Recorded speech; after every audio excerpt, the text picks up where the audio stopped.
Today, I would love to share with you this concept called the Zig-Zag Theory. Now, I don't think there's an official name for that. I'm just making things up. But that was exactly how I remembered it as I was taught many years ago. Maybe even 10, 15 years ago, that kind of thing.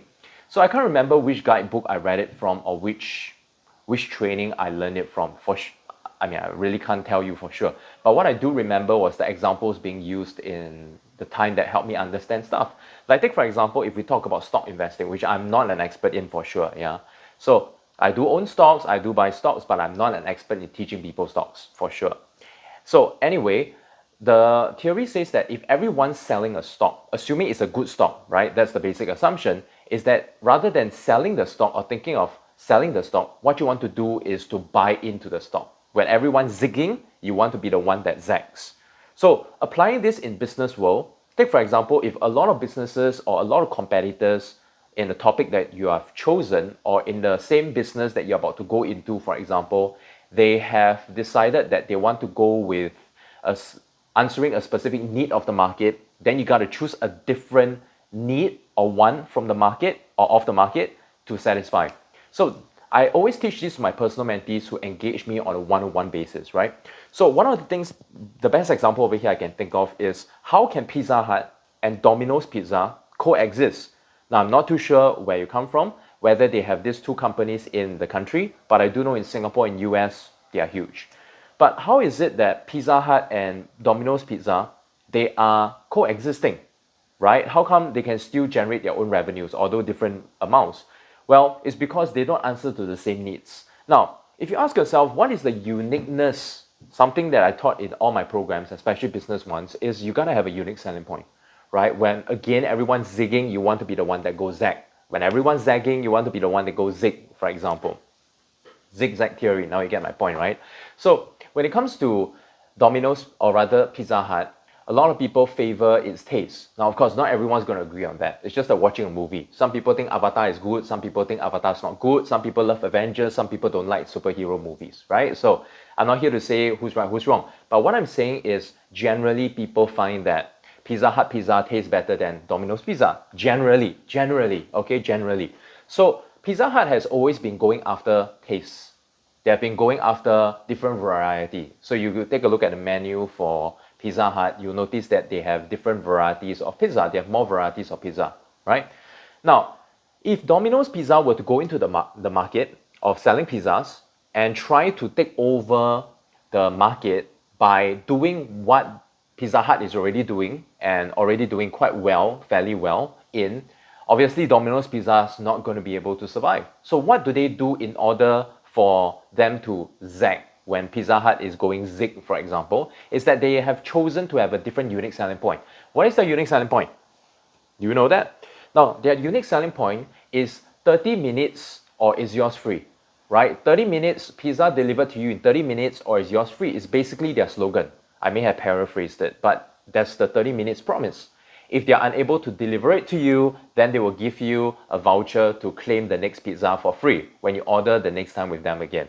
At least that's the coupons that I get whenever Domino's were to deliver my pizza late, which happened quite a fair bit, right? But you get my point, right?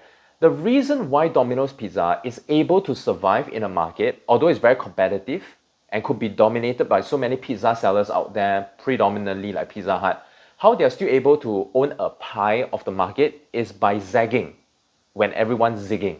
Everyone's fighting for the best the tastiest pizza, the crispiest crust and stuff like that, which Pizza Hut goes for, right? They choose to go the other way. Their unique selling point is that, and their target market is people who are too busy. People who are just so hungry, they're craving for a pizza, they don't really care about the taste, not necessarily caring about the taste, but they just want to get a pizza fast. So that is the need of the market that they are answering to, rather than everyone going for the crispiest pizza, the tastiest pizza, the most variety of pizza flavors, blah, blah, blah, blah, blah. You get my point?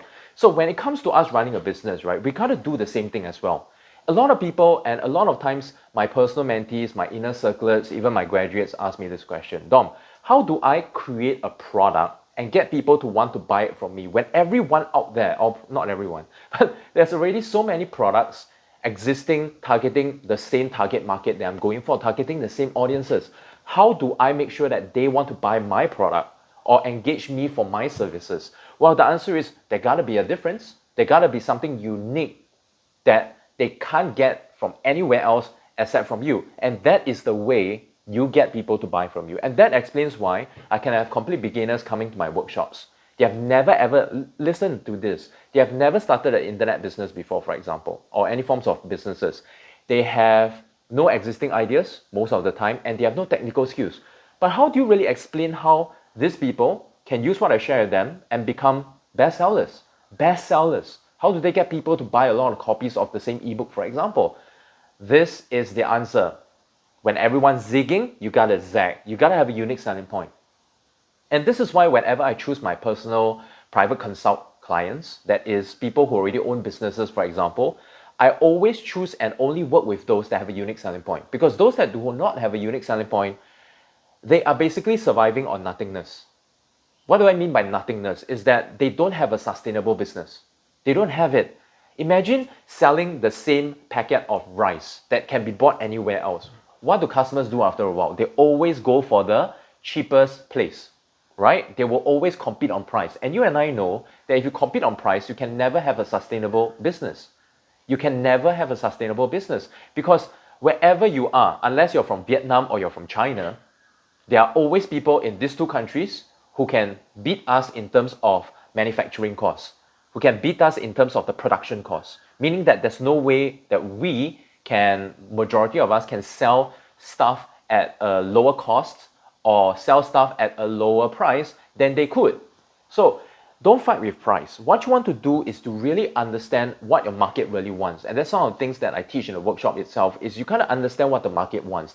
The basic premise is you must know what the desires and frustrations are first, okay? For those of you who are my graduates watching this, obviously you already know the process, right? So you go take a look at your notes. But we got to go through and understand what the market wants first. That's the key. Once you understand what they want, then the next thing is you got to know what are the needs that you can satisfy that other people are not necessarily already satisfying. Take for example, again, Domino's Pizza.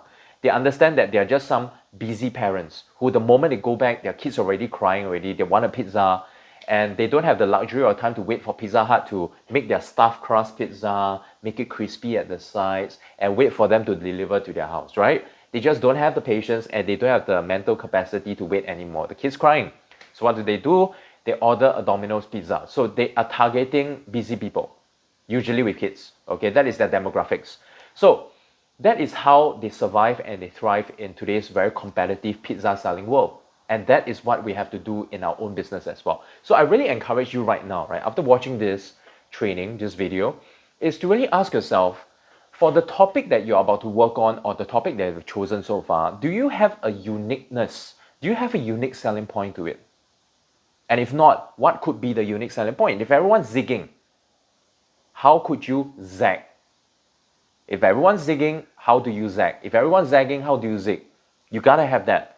Once you have the answer to that question that I just asked you, you will be able to attract customers. And as much as even they don't like your face, they don't like your name, they don't like the product name, they still gotta get the product from you, they still gotta get the services from you. And that's one of the things that I definitely coach my graduates to do, and that's one of the things that I definitely do in my own business as well.